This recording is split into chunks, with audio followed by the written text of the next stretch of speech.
Good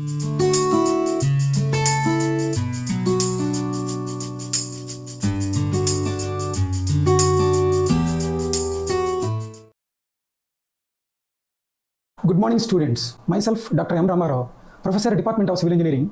In this lecture, we are going to see the Geosynthetics, one of the chapters in the 5th unit. And the Geosynthetics in the chapter will come across the introduction of Geosynthetics, Geotextiles, and related to Geotextiles, types of Geotextiles, functions of Geotextiles, applications, and properties of Geotextiles. Whereas in the other topics, these Geogrids, Geomembranes, and gabions, we are going to see their properties and applications. And nowadays, extensively, we are using the geosynthetics so many in civil engineering infrastructure projects. And coming to the introduction, today, more than 20 billion square meters of geosynthetics have exclusively been used in several million projects. Geosynthetics, it is a product made up of polymeric or natural material used with soil or rock. Why would want to use them? So what are its optimum technical properties? So what are the classifications of geosynthetics? When we can use. If you see the advantages or why we want to use this geosynthetics, especially if you see the sustainable development, environmental protection, so you can replace raw materials resources, thereby the carbon footprint lower than the traditional solutions. And it reduces maintenance cost. Initial cost may be more, but overall the maintenance cost, it is going to be reduced, and overall the project cost, it is going to be reduced. So with utilizing this geosynthetics, it increases the life of any project. It saves substantial cost over alternative solutions. Quality can be controlled because it is manufactured in the factory, and it is widely available, and the generic specifications easy to install. So it is installed rapidly. So you can use this even unrestricted access also, so as a reinforced soil, and it is stable throughout the construction, and it occupies less space. And by using this geosynthetics, reduced earthwork quantities, steeper slopes are possible, less and acquisition cost, and the poor fill materials also you can use and strengthen. What are its optimum technical properties? It is an excellent stress strain behavior and a good flexibility, excellent filtration characteristics, high water permeability, excellent mechanical protection, and they welded together. And it is not going to create any byproducts. High resistance to chemical and biological attack, and chemically ultraviolet stabilized. So the classification of geosynthetics. So it comes under the 3 categories. One is fabrics. So under fabrics, it may be grids, meshes, mats, or it may be geotextiles. Membranes. So this is the generally useful for the containment. And composites. So the combination of different materials, it is a product manufactured in the company. So associated with grids, meshes, and mats. And what are types of geotextiles? Non-woven geotextiles, woven geotextiles, knitted geotextiles, and the manufacturing process also will observe. In the non-woven geotextiles, if you see, observe, so it is a random textile structure. An example, you can see the felt. And it is categorized by how fibers are interlocked or bonded, and either it is mechanically or needle punched, or chemical, thermal, and the solvent. So you can observe the mechanically bonded you can see, or sometimes it may be thermally bonded also. So they are non-woven geotextiles, you can observe. So it is a non-woven geotextile. Whereas if you see the woven geotextiles, so 3 types are there. It may be monofilament wovens, or multifilament wovens, or tape wovens. And if you see the monofilament wovens, and you can observe, so the typical woven geotextile, so the warp direction and weft direction. The warp direction, it is a mission direction, whereas weft direction, it is a cross, so the perpendicular to that. The monofilament wovens, if you see the single filaments in warp mission direction and in the weft cross mission direction. And whereas in this case, it is a multifilament wovens, you can see the multifilament ends are there. So it is warp and weft directions. Whereas another type, it is a tape wovens, like a split film tapes. So another type is the knitted geotextiles. So it is a knitting type and interlooping one or more ends of yarn. So what are the basic functions of geotextiles? So these are the 4 basic functions: drainage, filtration, separation, and reinforcement. So in the drainage, if you observe, it is a transport of fluids, so along the geotextile. So it is a collecting and redirecting seepage water within the soil mass, or adjacent to retaining walls, culverts, or tunnel linings. Especially in this case, the drainage, sufficient in-plane capacity is the requirement, especially for non-woven fabrics. So you can observe the sufficient in-plane capacity. Or composites, generally these fulfill this drainage function. And another function is a filtration. So in this case, allow passage of fluids, but prevent the migration of the soil particles. Especially the drainage and filtration, their hydraulic phenomena lead to stable mass by the process of consolidation and they prevent erosion. The third function, it is the separation. It prevents the mixing of two different soils. So during construction or a repeated loading. So this very extensively useful in so many areas. The reinforcement, this is another function, especially the reinforcement of soft soil. It increases the bearing capacity. So using a bidirectional like Geogrids or Geotextiles, Geocomposites may be used. A reinforcement of walls and steep slopes. So it provided tensile forces. Soil is weak in tension. So by using these Geogrids or Geotextiles, so it reducing the earth pressure and so it resists the tensile forces. Especially it provide tensile strength, redistribution of stresses, confinement, stability of soil mass, and it reduces earth pressure, decreases deformation and cracking also. Major geotextile reinforcement applications. So it is widely used in the retaining walls, reinforced earth retaining walls. Slope stabilization. So the factor of safety improved. You can go for a steeper slopes also. Embankments, strengthening of the embankments also. So the base width also it is going to be reduced. For the foundations, bearing capacity improved. In the unpaved roads, so it rut depth is going to be reduced and also resist the lateral loads also. In the paved roads and rail roads also it is extensively used. So we'll see the filtration and drainage and seepage control using geotextiles. So for example, if you see in this case, this is the earth dam, you can provide a fabric. So it is going to act as a filter. And for example, in this case as a retaining wall, you can provide as a filter here. So it allows the water, retains the soil. And the drainage trench, so you can provide as a filter. Even in the shore protection also, so you can provide as a filter. Whereas it can be used for drainage also. So in the retaining wall, so this drain, it is acts as a drain. And even if you see the clay embankment, so these are the strip drains. So because of this preloading and excess for water pressure buildup, and water will reach to drain and it is going to be collected here. Even in the liquid reservoir, this can be used for a drainage purpose. Even in the fin drains also, it can be used as a drains. For example, if you see the separation mechanism, if you observe 10 kgs of stone, if it is placed on the 10 kgs of mud, so the resulting it is nothing but a 20 kgs of mud. Whereas geotextile serving as a separation. So the geotextile in between two different materials, so thereby it integrity of the both materials intact or improved. So the definition of the separation mechanism is the placement of flexible porous geotextile between two dissimilar materials so that integrity and functions of both materials can remain intact or improved. You can see this example. So in this case, this is a subgrade, and it is a subbase. For example, when there is no geotextile in between these two layers, no geotextile. So thereby, this fine material, it is going to pump into the better material of subbase.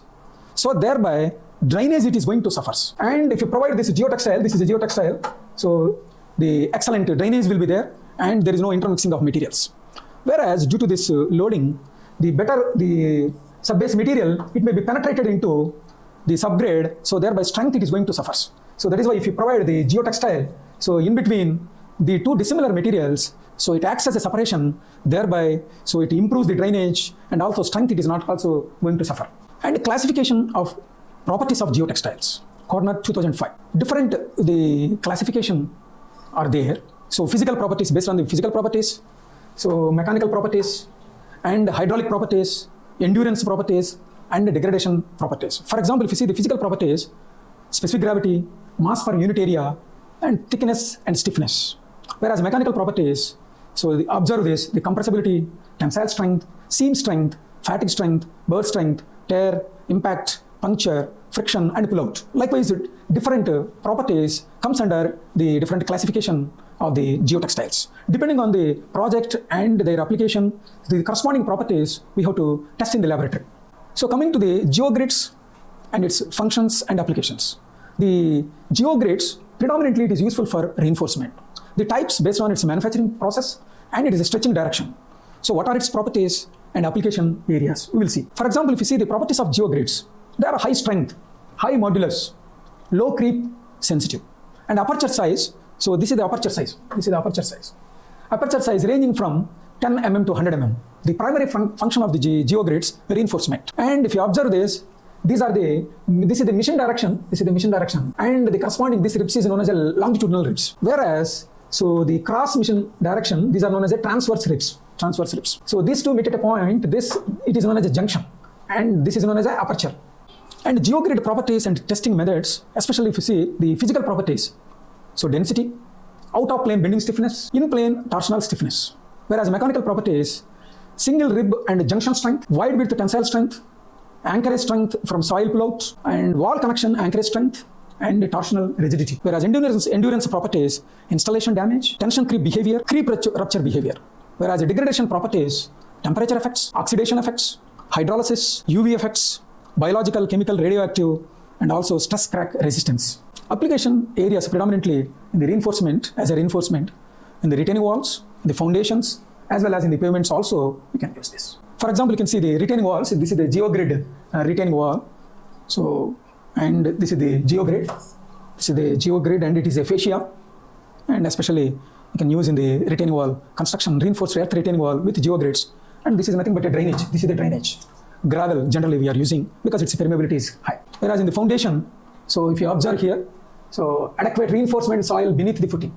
And this is the footing, and so these are the number of layers of geogrids. So sometimes if you provide like this, it is an inadequate reinforcement. And we may come across the failure by rupture, or it may be loss of adherence.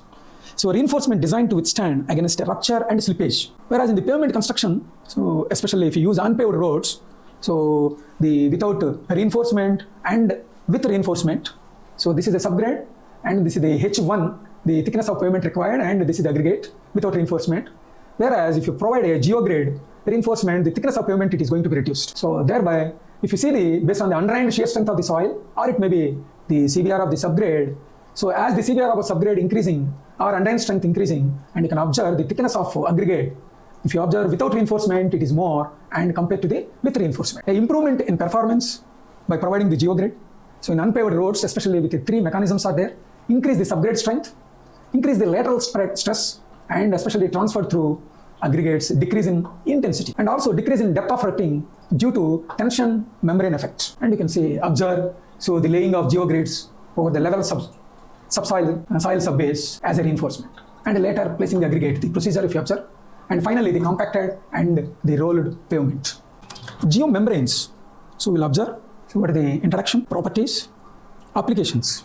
The purpose of geomembrane, it contain and control fluids as well as gases. It is very, very flexible, made from synthetic materials like HDPE, high density polyethylene, polypropylene, or polyvinyl chloride. It is a composite barrier design, especially if you see the geomembranes, or you can use Geocels, geosynthetic clay liner. So it is a practically impervious.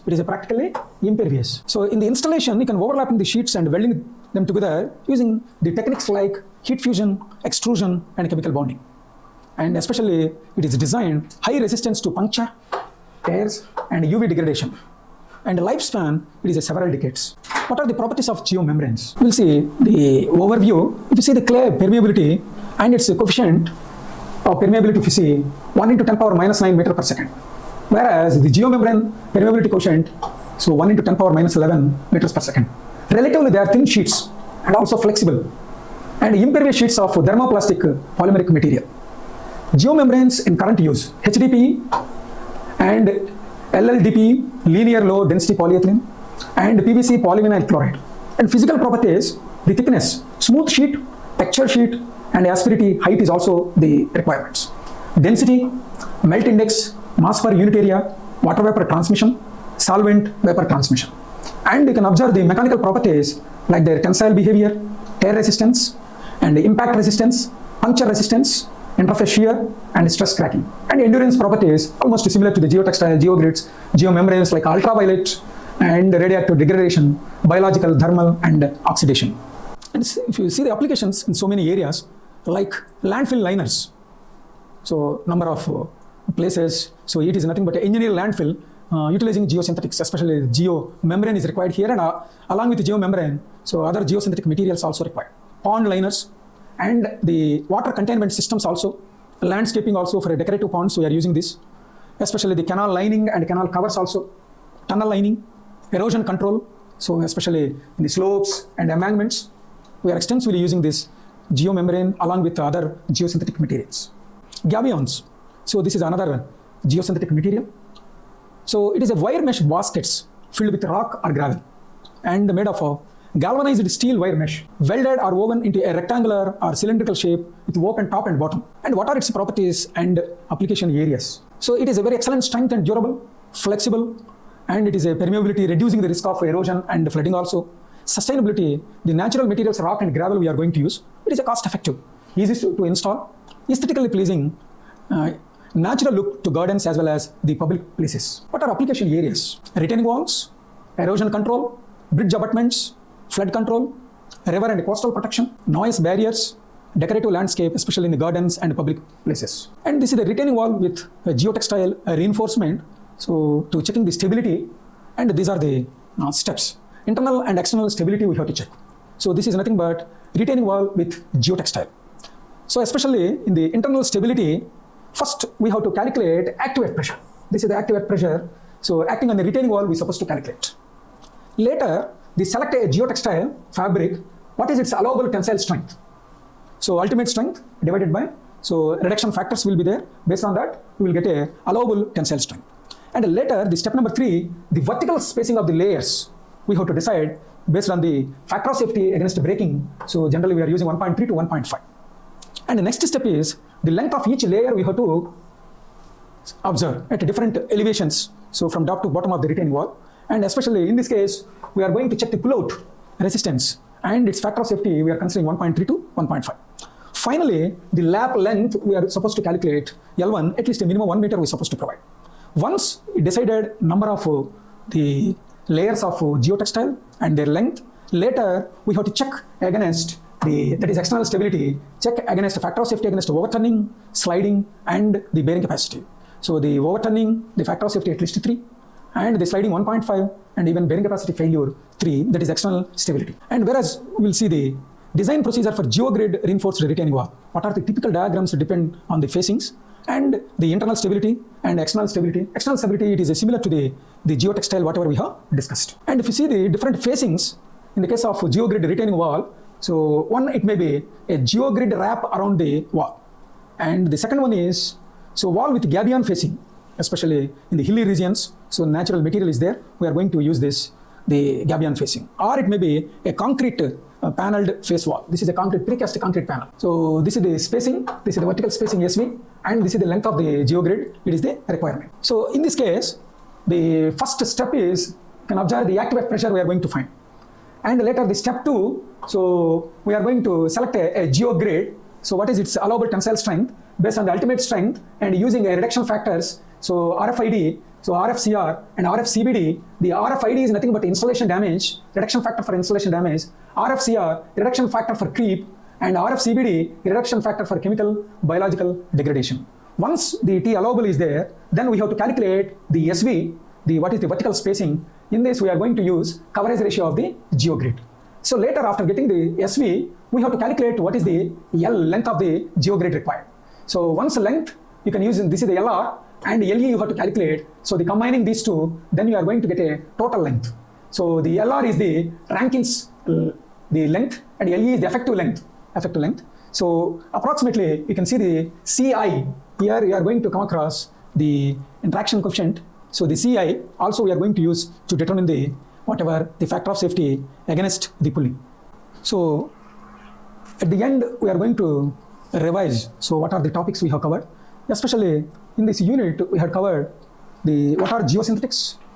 So what are their optimum properties? Why we supposed to use the geosynthetics? And later the geotextiles, especially the geotextiles. What are its functions, properties, applications? Geogrids especially useful for reinforcement and their properties, applications. And later geomembranes. So for containment, we are going to use their properties, applications. And the gabions. So this is also erosion control, flood control, drainage purpose. We are using. And finally, checking the stability of geotextile retaining wall as well as geogrid retaining wall. Thank you, Anand.